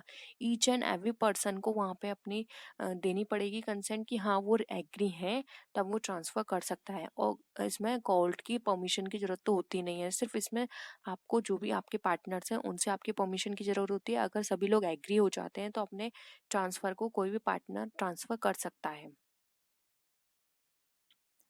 नेक्स्ट क्वेश्चन है, संयुक्त कंपनी में संचालकों को संयुक्त रूप से कहते हैं, यानी कि in the joint company the operators are jointly called committee, board, management या जॉइंट कंपनी। तो बताइए फ्रेंड्स, इसका क्या राइट आंसर है? राइट आंसर है इसका ऑप्शन बी, बोर्ड। जब जो मेंबर्स होते हैं जो कंपनी को चलाते हैं, जिनको हम संचालक या ऑपरेटर बोलते हैं, तो उनको हम बोर्ड बोलते हैं। जैसे कि आपने सुना होगा बोर्ड ऑफ डायरेक्टर्स, तो उनको हम बोर्ड बोलते हैं। और ये जो पब्लिक होती है, जो शेयर होल्डर्स होते हैं, उनके द्वारा ही ये अपॉइंट किए जाते हैं मेजोरिटी से, और ये उनके बिहाफ पर काम करते हैं, यानी कि इनको हम एक तरह से उनका शेयर होल्डर्स का रिप्रेजेंटेटिव भी बोल सकते हैं। नेक्स्ट क्वेश्चन है, एक पूंजी वाली कंपनी का अस्तित्व अपने सदस्यों से होता है, यानी कि the existence of a company, capital company comes from its members. Different होती है, एक ही होती है, कम होती है या अधिक होती है? तो फ्रेंड्स बताइए क्या होगा इसका राइट आंसर? इसका राइट आंसर है ए, डिफरेंट। एक पूंजी वाली कंपनी का अपने सदस्यों से बिल्कुल डिफरेंट होती है, उसकी अलग एंटिटी होती है, उसका एक परपेचुअल सक्सेशन होता है, कॉमन सील होती है, वो हर चीज में अपने सदस्यों से अलग होती है। तो ए ऑप्शन हमारा राइट आंसर है। नेक्स्ट है, साझेदारों के आपसी अधिकार और कर्तव्य तय किए जाते हैं, यानी कि partner decided all rights and duties. अब पार्टनर्स के सभी राइट्स एंड ड्यूटीज कहाँ पर डिसाइड की जाती हैं? पार्टनरशिप एक्ट के अकॉर्डिंग, पार्टनरशिप डीड के अकॉर्डिंग, गवर्नमेंट के अकॉर्डिंग या चीफ जस्टिस के अकॉर्डिंग। तो फ्रेंड्स, इसका जो राइट आंसर है वो है ऑप्शन बी, यानी कि पार्टनरशिप, जिसे हम साझेदारी संलेख भी बोलते हैं। हर पार्टनरशिप फर्म को एक पार्टनरशिप डीड बनानी होती है। अगर वहां पे पार्टनरशिप डीड नहीं होती है तो उनको टेबल ए फॉलो करनी होती है, जिसमें सभी चीज मेंशंस होती हैं। तो वैसे तो हर कंपनी अपनी एक अलग पार्टनरशिप डीड बनाती है, लेकिन अगर वहां पे पार्टनरशिप डीड नहीं है, पार्टनरशिप डीड की एब्सेंस में वो अपने टेबल ए को फॉलो कर सकते हैं। नेक्स्ट क्वेश्चन है, जो कि आज की वीडियो का हमारा लास्ट क्वेश्चन भी है, प्रधान और अभिकर्ता का संबंध होता है, यानी कि ओनर और एजेंट का रिलेशन क्या होता है, किस में होता है? सोल ट्रेड में, पार्टनरशिप ऑर्गेनाइजेशन में, कंपनी संगठन में, या फिर इनमें से कोई नहीं? तो बताइए फ्रेंड्स, क्या होगा इसका राइट आंसर? इसका जो राइट आंसर है वो है ऑप्शन बी, जो कि है साझेदारी संगठन। साझेदारी संगठन के अंदर पार्टनर, ओनर और एजेंट का रिलेशन होता है, जिसमें कि एजेंट जो होते हैं वो उनके पार्टनर्स कहलाते हैं और पार्टनरशिप फर्म ओनर की तरह काम करती है। तो व्यावसायिक अर्थशास्त्र है, यानी business economics is a science and art, science and art, या नो वन, यानी कोई नहीं? तो बताइए फ्रेंड्स, क्या होगा इसका राइट आंसर? बहुत ही सिंपल क्वेश्चन है। इसका जो राइट आंसर है वो है ऑप्शन सी, यानी 3, science and art. Science and art इसलिए है क्योंकि व्यवसाय अर्थशास्त्र में कुछ ऐसे रूल्स, कुछ प्रिंसिपल्स होते हैं जिसको फॉलो करना पड़ता है। और आर्ट हम इसलिए बोलते हैं क्योंकि इसमें अपनी एक क्रिएटिविटी होती है कि आप बिजनेस को किस तरह से रन करेंगे, या फिर उसके लिए किस तरह के मेथड्स या फिर प्रिंसिपल्स को अडॉप्ट करेंगे। तो ये अपनी एक क्रिएटिविटी है, आप उसके अकॉर्डिंग अपने बिजनेस को चला सकते हैं। नेक्स्ट क्वेश्चन है, व्यावसायिक अर्थशास्त्र निम्न की शाखा है, यानी business economics is the branch of the following. A परंपरागत अर्थशास्त्र यानी conventional economics, B science, C art या डी पॉलिटिकल साइंस यानी राजनीतिक विज्ञान। तो बताइए फ्रेंड्स क्या होगा इसका राइट आंसर। इसका जो राइट आंसर है वो है ऑप्शन ए, जो कि है कन्वेंशनल इकोनॉमिक्स। बिजनेस इकोनॉमिक्स एक कन्वेंशनल इकोनॉमिक्स की ब्रांच है। नेक्स्ट है व्यावसायिक अर्थशास्त्र अध्ययन करता है केवल यानी बिजनेस इकोनॉमिक्स स्टडी करता है, किसकी स्टडी करता है, इकोनॉमिक इवेंट्स की, नॉन इकोनॉमिक इवेंट्स की, बोथ ऑफ दीज या नो वन। तो आपको बताना है कि अगर आपने फ्रेंड्स अर्थशास्त्र पढ़ा होगा अपने इंटर में तो आपको पता चला होगा कि उसके अंदर आपने किस किस एस्पेक्ट्स की चीजों को डिस्कस किया था। तो फ्रेंड्स का राइट आंसर है 3, जो कि है दोनों।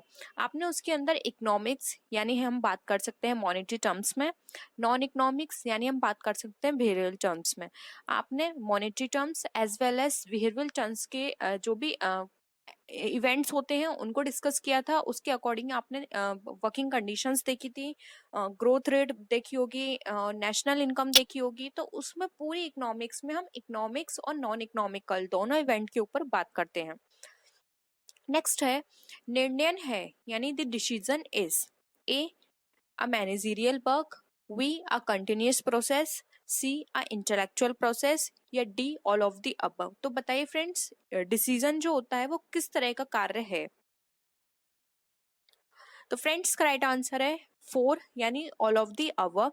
एक निर्णय में मैनेजरियल वर्क भी आता है क्योंकि इसके अंदर आप सारे मैनेजमेंट के रिलेटेड जो भी प्रोसेस होती है वो आप अडॉप्ट करते हैं। कंटिन्यूअस प्रोसेस है क्योंकि किसी भी चीज में आप डिसीजन लेंगे तो वो ये नहीं है कि आपका डिसीजन जो है वो आज ही फिनिश हो गया। आपको कल किसी और पर्पज से डिसीजन लेना होगा, किसी और काम को लेकर डिसीजन लेना होगा। तो एक कॉन्टिन्यूअस प्रोसेस है जो कि आपका ऑल ओवर द टाइम चलता रहता है। नेक्स्ट है एन इंटेलेक्चुअल प्रोसेस। तो एक डिसीजन जो है वो इंटेलेक्चुअल प्रोसेस है। आप किसी छोटे से छोटे, बड़े से बड़े किसी भी तरह के डिसीजन लोगे तो आप में उसमें आपकी इंटेलेक्चुअल थिंकिंग जो है वो यूज होगी। तो एक इंटेलेक्चुअल प्रोसेस है। तो इसका राइट आंसर है उपयुक्त सभी। नेक्स्ट है सभी निर्णय होते हैं। तो बताइए फ्रेंड्स सभी निर्णय किस तरह के होते हैं। All decisions are made only positive, only negative, positive and negative या इंस्ट्रक्शनल। तो बताइए फ्रेंड्स किस तरह के डिसीजंस होते हैं। इसका राइट आंसर है 3, जो कि है पॉजिटिव एंड नेगेटिव। जो डिसीजंस जो होते हैं सिर्फ पॉजिटिवली नहीं होते या फिर हम ये नहीं कह सकते कि सिर्फ नेगेटिव डिसीजंस ही सारे लिए जाते हैं। हमारे जो बिजनेस में डिसीजंस लिए जाते हैं वो पॉजिटिव साथ ही साथ नेगेटिव भी लिए जाते हैं क्योंकि कुछ डिसीजंस ऐसे होते हैं जिसमें हमें लगता है कि हमारा लॉस है लेकिन फिर भी हमें वो लेने पड़ते हैं क्योंकि अगर हम उस डिसीजन को नहीं लेंगे, क्योंकि आपने सुना होगा कि जहां जितना हमें लॉस दिखाई देता है वहां प्रॉफिट भी उतना ही होता है। तो कुछ इसी तरह के कुछ ऐसी कंडीशंस होती हैं, कुछ इस तरह के सर्कमस्टांसेस बन जाते हैं कि वहां पर हमें पॉजिटिव भी डिसीजंस लेने पड़ते हैं, कहीं हमें नेगेटिव डिसीजंस भी लेने पड़ते हैं। नेक्स्ट आता है मांग पूर्वानुमान का आशय यानी द डिमांड फोरकास्ट इज। तो बताइए फ्रेंड डिमांड फोरकास्ट क्या है। Analytical analysis of future cell है, करंट सेल एनालिसिस है, एनालिसिस ऑफ पास्ट सेल है या फिर नाइदर ऑफ द अबव है। तो हमारी एक डिमांड फोरकास्ट क्या है। तो फ्रेंड्स का राइट आंसर है ए, जो कि है analysis of future cell. Demand forecast के अंदर हम ये देखते हैं कि हमारी जो प्रोडक्ट की डिमांड है वो कितनी होगी। तो वो डायरेक्टली हमारी सेल पर डिपेंड करती है। तो जिससे क्या होगा कि हम अपनी सेल देख पाएंगे कि फ्यूचर में हमारी कितनी सेल होने वाली है। तो उस अकॉर्डिंग हम अपना प्रोडक्शन करेंगे, उसी के अकॉर्डिंग हम सारी जो भी प्रोसेसिंग है या फिर रॉ मटेरियल की परचेजिंग है वो सारे डिसीजंस हम ले पाएंगे। तो डिमांड फोरकास्ट में हमारी फ्यूचर सेल्स की एनालिसिस की जाती है। नेक्स्ट क्वेश्चन है मांग की लोच एक कथन है यानी elasticity of demand is a statement. ये किस तरह का स्टेटमेंट है। क्वालिटेटिव स्टेटमेंट है, कॉन्सिक्वेंशियल स्टेटमेंट है, बोथ ऑफ द अबव है या नाइदर ऑफ द अबव है। तो बताइए फ्रेंड्स क्या होगा इसका right answer. Friends elasticity of demand एक कॉन्सिक्वेंशियल स्टेटमेंट है जिसके अंदर हम डिमांड, अगर हम, आपने देखा होगा कि जब भी हम किसी चीज की इलास्टिसिटी ऑफ डिमांड की बात करते हैं तो हमें वहां पे पता चलता है कि जब भी हमारे प्राइस में किसी भी तरह के कोई चेंजेस होंगे तो हमारी डिमांड पे क्या इफेक्ट पड़ेगा, यानी वो हमें एक परिणाम बताता है। तो डिमांड और इलास्टिसिटी ऑफ डिमांड एक तरह से हमारा एक कॉन्सिक्वेंशियल स्टेटमेंट है। ठीक है, नेक्स्ट है मांग की लोच प्रभावित होती है। तो फ्रेंड्स, मांग की लोच हमारी किससे प्रभावित होती है? नेचर ऑफ द ऑब्जेक्ट से, बायर्स ग्रुप से, वैल्यू ऑफ द फर्म से, या फिर ऑल ऑफ द अबव से। तो फ्रेंड्स का राइट आंसर है डी, यानी कि उपयुक्त सभी। देखिए फ्रेंड्स, मांग की जो लोच है यानी डिमांड जो है हमारी, वो डिपेंड करती है हमारी नेचर ऑफ द ऑब्जेक्ट, यानी हमारे प्रोडक्ट है वो किस तरह का है। ठीक है, और साथ ही साथ बायर्स ग्रुप पे भी, अगर किसी मार्केट में बायर्स उस पर्टिकुलर एरिया में कम है तो वहां पे हमारी डिमांड क्या होगी? कम होगी। लेकिन अगर हम किसी प्रोडक्ट को अपने इस तरह से उस मार्केट में सेल कर रहे हैं जहाँ पे बायर्स बहुत हैं, तो वहां पे क्या होगी? ऑफ कोर्स हमारी डिमांड जो है वो इंक्रीज हो जाएगी। साथ ही साथ वस्तु का मूल्य, अगर हमारे प्राइस जो हैं किसी भी प्रोडक्ट के वो इस तरह के हैं कि जिस भी एरिया में हम उसको सेल कर रहे हैं वहाँ पे वो अफोर्डेबल है, हर पर्सन उसको अफोर्ड कर सकता है, तो ऑफ कोर्स हमारे वहाँ पे प्रोडक्ट जो है उसकी डिमांड बढ़ेगी। लेकिन अगर हमने अपने प्रोडक्ट की जो प्राइस है वो बहुत हाई रख दी है तो किसी कोई भी पर्सन उसको अफोर्ड नहीं कर पाएगा, तो वहाँ पे क्या होगी? डिमांड हमारी डिक्रीज हो जाएगी। तो ये सारे फैक्टर्स जो है वो इफेक्ट करते हैं इलास्टिसिटी ऑफ डिमांड में। नेक्स्ट है पूर्ति से आशय है, यानी सप्लाई मीन, सप्लाई का मतलब क्या होता है? उत्पादित माल की मात्रा, यानी क्वांटिटी ऑफ प्रोडक्ट, या stock of goods produced, quantity of available goods for sale, या फिर the sum of the produced and imported goods. तो बताइए फ्रेंड्स, पूर्ति यानी सप्लाई से आपका क्या आशय है? तो फ्रेंड्स का राइट आंसर है 3, जो कि है quantity of available goods for cell.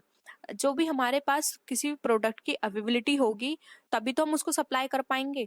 तो अगर हमारे पास किसी प्रोडक्ट की सेल करने के लिए जो क्वांटिटी हमें चाहिए वो हमारे पास अवेलेबल है तो वो हमारी सप्लाई को बताता है। नेक्स्ट क्वेश्चन है कृषि उत्पादन की पूर्ति निर्भर करती है, यानी कृषि उत्पादन की जो पूर्ति है वो किस पे निर्भर करती है? Natural causes, tax treaty policy, technological development, या value of other things. Friends देखो, यहाँ पर बहुत सारी चीजें हैं जो कि हमारे माइंड में यहाँ पे घूमेंगी कि इसका क्या आंसर हो सकता है, लेकिन हमें इन 4 ऑप्शंस में से डिफाइन करना है कि कौन सा आंसर जो है वो हमें ज्यादा लगता है कि ये, हाँ ये हो सकता है। देखिए, टैक्स ट्रीटी पॉलिसी बिल्कुल नहीं हो सकती। तकनीकी विकास, विकास ये डिपेंड करता है कि एरिया कौन सा है, तो हम ये नहीं बोल सकते कि हमारी जो सप्लाई ऑफ एग्रीकल्चर प्रोडक्शन है वो तकनीकी विकास से हमारे डिपेंड करेगी। वैल्यू ऑफ अदर थिंग्स ये भी हम नहीं बोल सकते। तो इसका जो राइट आंसर है वो है प्राकृतिक कारण, नेचुरल कॉजेज से हमारी जो सप्लाई ऑफ एग्रीकल्चर प्रोडक्शन है वो डिपेंड करती है। क्योंकि जिस तरह का हम एग्रीकल्चर कर रहे हैं, क्रॉप कर रहे हैं, अगर उस तरह का हमारे पास एनवायरमेंट नहीं है, नेचुरल कॉजेज वहां पे बहुत ज्यादा है, तो वहां पर क्या होगा? हमारा प्रोडक्शन नहीं हो पाएगा, प्रोडक्शन नहीं होगा तो हम उसको सप्लाई नहीं कर पाएंगे। तो हमारे जो नेचुरल कॉजेज हैं वो हमारे ज्यादा निर्भर करते हैं।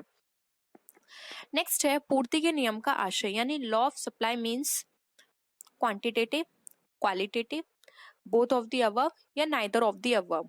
तो पूर्ति के नियम का क्या आशय है? तो फ्रेंड्स, पूर्ति के नियम का यहाँ पर आशय है क्वालिटेटिव, जो कि हमारा ऑप्शन 2 है करेक्ट। नेक्स्ट है सम विच्छेद बिंदु से क्या आशय है, यानी ब्रेक इवन पॉइंट मीन्स, आपने पढ़ा होगा फ्रेंड्स ब्रेक इवन पॉइंट क्या होता है? No profit no loss at production और सेल्स लेवल, या फिर बी प्रॉफिट एट प्रोडक्शन और sales level, C loss at production और सेल्स लेवल, या फिर 4 नाइदर ऑफ द अबव। तो बताइए फ्रेंड्स क्या होगा इसका राइट आंसर? इसका जो राइट आंसर है वो है ऑप्शन ए, जिसमें नो प्रॉफिट नो लॉस होता है प्रोडक्शन और सेल्स लेवल पर। हमने पढ़ा था फ्रेंड्स कि ब्रेक इवन पॉइंट उस पॉइंट को बताता है जहां पर ना तो हमें प्रॉफिट होता है ना ही हमें लॉस होता है। ठीक है, नेक्स्ट है विक्रय मूल्य की कमी से क्या प्रभावित होता है? What is the impact of the selling price reduction? A equilibrium point, B security limit, C contribution, या D all of the above. तो बताइए फ्रेंड्स क्या होगा इसका राइट आंसर? फ्रेंड्स जब भी हम किसी भी प्रोडक्ट के प्राइस के मूल्य को कम करते हैं, ठीक है, तो वहां पर क्या होता है? ब्रेक इवन पॉइंट हमारा नहीं हो सकता, ना ही हमारा सिक्योरिटी लिमिट हो सकती है, अंशदान कंट्रीब्यूशन भी हमारा इतना इफेक्ट नहीं पड़ेगा। यहाँ पर ये सारे पॉइंट को हम इंक्लूड करना पड़ेगा, सिर्फ एक पॉइंट को लेकर नहीं बोल सकते कि इस पे डिपेंड करेगा या फिर इससे इम्पैक्ट पड़ेगा। ये सारे ही पॉइंट हमारे जो प्राइस का जो मूल्य डाउन होगा उस पर इम्पैक्ट करेंगे। तो इसका राइट आंसर है 4 उपरोक्त सभी। नेक्स्ट है व्यावसायिक अर्थशास्त्री सहायता करता है यानी बिजनेस इकोनॉमिक्स हेल्प करता है to increase profit, to increase losses, all of the above या none of the above. Friends, हम सब जानते हैं कि हम जब भी किसी बिजनेस को करते हैं तो वो बात अलग है कि अब आज जो हमारा जो ऑब्जेक्टिव बन गया है वो हो गया है फर्स्ट सर्विस सेकंड प्रॉफिट, लेकिन ओवरऑल फिर भी हम प्रॉफिट की ही बात करते हैं। कोई भी बिजनेसमैन ये नहीं चाहेगा कि उसकी फॉर्म जब भी वो इस्टेब्लिश कर रहा है, क्योंकि सबको पता होता है कि इस्टेब्लिश टाइम में ही हम प्रॉफिट लेके नहीं चल सकते, क्योंकि नई नई फॉर्म है, उसको मार्केट में इस्टेब्लिश होने में टाइम लगेगा, गुडविल बनाने में टाइम लगेगा, लेकिन फिर भी वो ये एक्सपेक्ट करता है उसको फर्स्ट ईयर से ही प्रॉफिट हो। तो अर्थशास्त्री की सहायता वो लेता है। तो अर्थशास्त्री क्या हेल्प करेगा? हमारे लाभ को बढ़ाने में हेल्प करेगा। वो इस तरह की प्लानिंग करेगा, उसी तरह के वो सारी प्रोसेसिंग करवाएगा बिजनेस में जिससे कि प्रॉफिट हो। तो लॉस तो बिल्कुल भी नहीं हो सकता। तो इसका जो राइट आंसर है वो है ऑप्शन 1, जो कि है लाभों को बढ़ाने में। Next and the last question है हमारा आज की इस वीडियो का। व्यवसायिक अर्थशास्त्री उत्तरदायी होता है यानी बिजनेस इकोनॉमिस्ट जो होता है वो रेस्पॉन्सिबल होता है किसके प्रति? समाज के प्रति, राष्ट्र के प्रति, उपरोक्त दोनों के प्रति, या उपरोक्त दोनों में से कोई नहीं? तो बताइए फ्रेंड्स, क्या होगा इसका राइट आंसर? इसका जो राइट आंसर है वो है ऑप्शन 3, जो कि है उपरोक्त दोनों के प्रति। क्योंकि एक बिजनेस इकोनॉमिस्ट को प्लानिंग करनी पड़ती है, समाज के साथ साथ राष्ट्र को भी ध्यान में रखना पड़ता है। जो जिस भी एरिया में वो काम कर रहा है उस एरिया के लोगों को उसे लिटरेट करना पड़ेगा, उसके अकॉर्डिंग उसको प्रोडक्ट बनाना पड़ेगा, उनको ध्यान में रखते हुए उस प्रोडक्ट के प्राइस रखने पड़ेंगे, उनके वेलफेयर के लिए काम करना पड़ेगा, साथ ही साथ इस तरह से काम करना पड़ेगा कि वो जो हमारा जो राष्ट्र है उसके डेवलपमेंट में हेल्प करे। तो दोनों के प्रति उत्तरदायी होगा।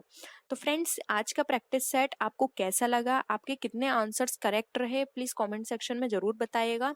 और अगर ये आपको पसंद आए तो प्लीज वीडियो को लाइक कीजिएगा, अपने फ्रेंड्स के साथ शेयर कीजिएगा। और अगर आपको किसी भी तरह की कोई भी क्वेरी या सजेशन देना चाहते हैं इस वीडियो से रिलेटेड तो आप नीचे कमेंट सेक्शन में लिख सकते हैं। तो फ्रेंड्स, नेक्स्ट वीडियो में हम फिर मिलेंगे और भी अच्छी वीडियोस के साथ। तब तक के लिए बाय बाय।